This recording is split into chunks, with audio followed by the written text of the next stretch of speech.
My friends, pause for a second. Reach up and actually feel the weight of your hair. Does it feel like a safety blanket? Or does it feel like a heavy curtain that is actually suffocating your sparkle? The truth is, holding on to that length might be the very thing dragging your beautiful features down. But here is the relief. It is not you, it is biology.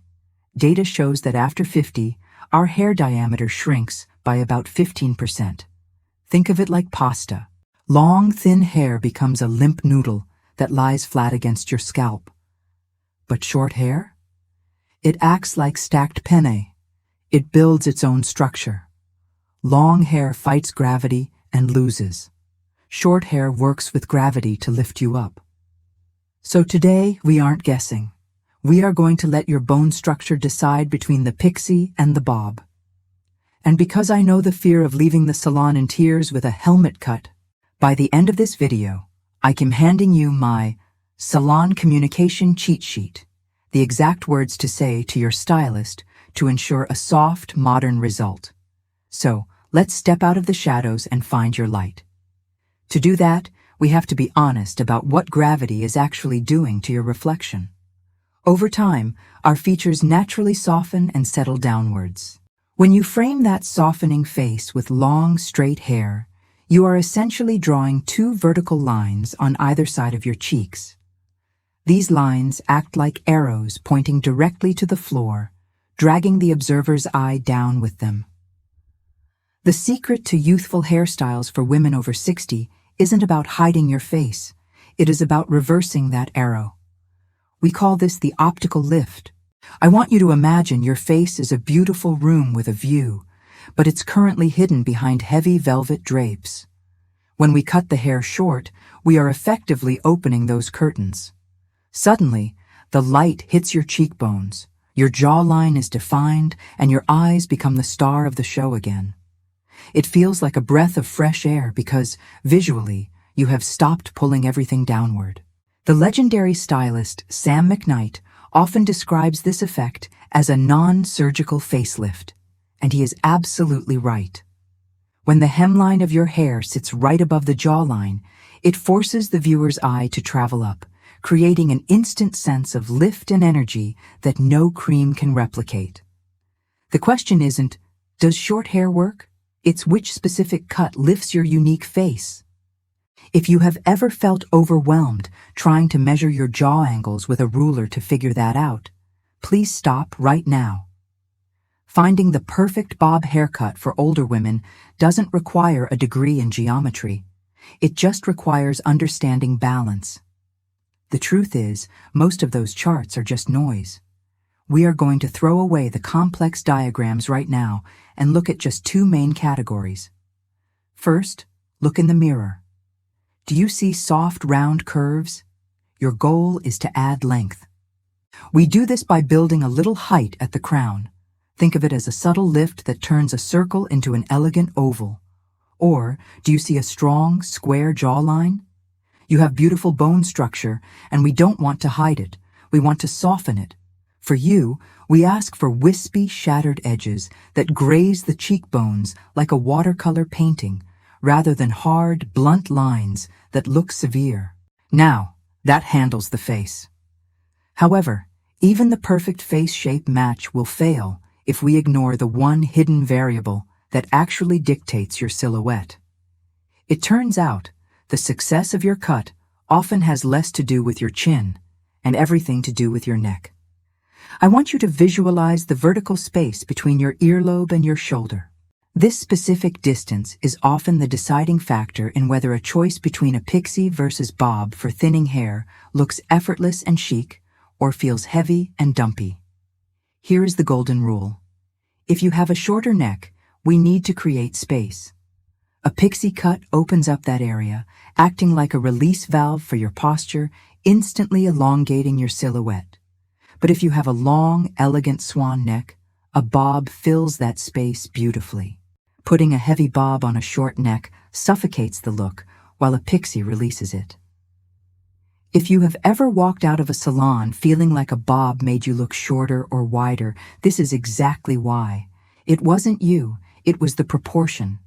But getting the structure right is nothing without mastering the texture, especially when that silver hair starts feeling wiry and unruly. When pigment leaves the hair shaft, the rules of gravity change because your hair stops lying flat and starts standing up.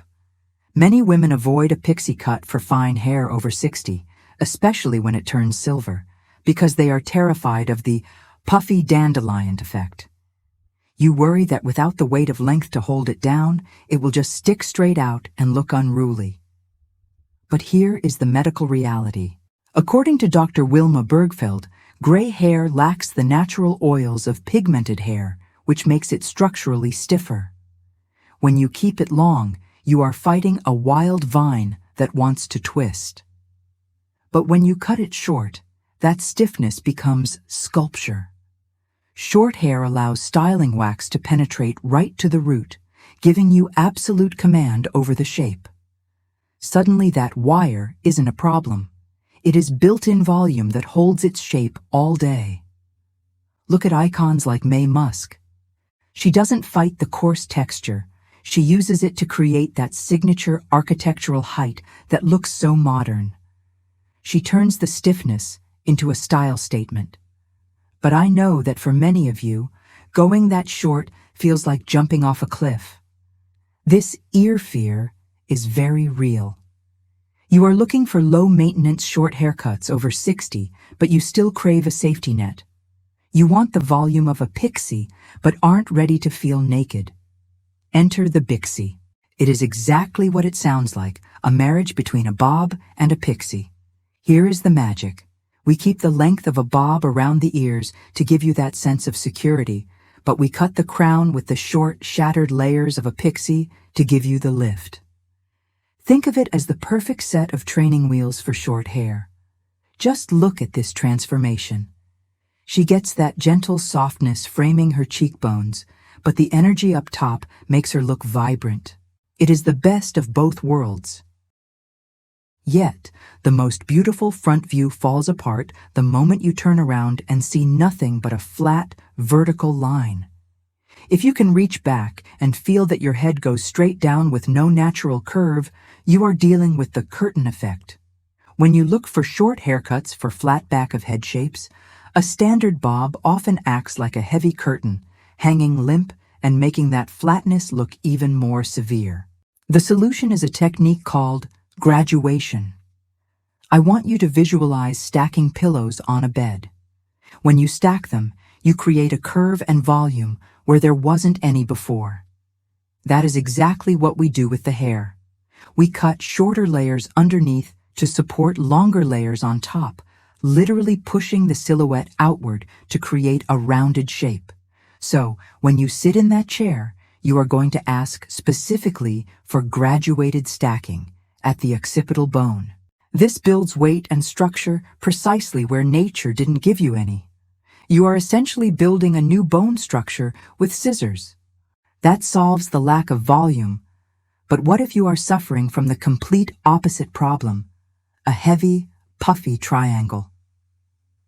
For my friends with thick hair, the bob isn't just unflattering. It feels like wearing a wool winter hat in the middle of July. You might be avoiding a bob because you are terrified of the triangle effect. You know the one, where the ends puff out and you end up looking like a mushroom. And let's be honest about the comfort factor. Having that much heavy hair sitting on your neck can feel suffocating. Here is the secret weapon that changes everything, the invisible undercut. I want you to look closely. The stylist lifts the top canopy of the bob and actually buzzes or scissor cuts the bottom third at the nape completely short. I know, it looks radical. But here is the magic. When the top hair drops back down, that shaved section becomes completely invisible. No one knows it is there but you. It is our little secret. This technique instantly removes about 40% of the bulk, meaning your bob lays sleek and flat instead of puffing out. Now, take a breath. This isn't about being punk rock. It is about pure practicality. Think of it like wearing a cooling, breathable camisole under a heavy blazer.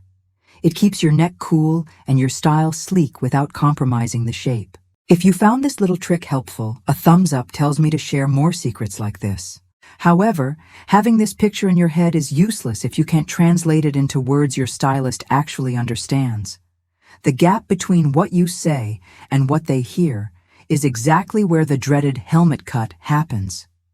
You can have the perfect picture in your head, but if you don't speak the stylist's language, you risk walking out looking stiff, sprayed, and like a 1980s newscaster. To avoid that heartbreak, you need to know exactly how to talk to your hairdresser for a shortcut. You need the magic words that translate your vision into their scissors. Here are your green flag words. If you want softness, never ask for choppy. That implies aggression. Instead, ask for shattered edges. This tells the stylist to break up the line so it looks soft and lived in. If you want movement, ask for point cutting, not blunt cutting. And here is a critical warning. If you have frizzy silver hair, steer clear of the razor. A razor shreds the cuticle and creates a halo of frizz. Using these specific terms tells the stylist you know exactly what you are doing. I am putting the full list up on the screen right now. Go ahead and take a screenshot with your phone. I want you to literally take this into the salon with you. Think of this script as your insurance policy against a bad cut, but we still need to talk about your morning routine. The honest truth is that while these styles save you time every morning, they do demand a trade-off with your calendar. A precision. Pixie usually needs a trim every 4 to 6 weeks to keep that sharp shape, whereas a bob is more forgiving, often lasting 6 to 8 weeks. That is the trade-off. You save time every morning, but you invest time once a month. Now, for the daily magic trick. You don't need hot irons that damage your silver hair to get volume. You just need 3 large Velcro rollers. Pop 3 rollers right at the crown on dry hair, give them a quick blast of warm air for 30 seconds, and let them cool while you drink your morning coffee. When you take them out, you have that soft, airy salon lift without a single second of heat damage. And when you look in the mirror after that quick fluff, notice what isn't there. That heavy curtain we talked about at the beginning? It's gone. The weight that was dragging you down has lifted. That sparkle in your eyes was never lost, my friends. It was just waiting for the right frame to let it shine. Coco Chanel was right when she said a woman who cuts her hair is about to change her life. Not because she changes who she is, but because she reveals it. By letting go of that length, you are not cutting away your femininity or your history. You are simply clearing away the heavy curtains that hide you. You are not fading into the background as you age. You are coming into sharp, beautiful focus. You have earned the right to stop hiding behind a safety blanket and start framing the vibrant woman you have become. If you want more joy in your style journey and less confusion about the rules, I would love for you to join us by hitting that subscribe button. We are building a community here that believes beauty only gets more interesting with age. Now, I want you to go look in the mirror, pull your hair back to simulate that shortcut, and really see yourself. You might just find that the woman looking back is ready to shine.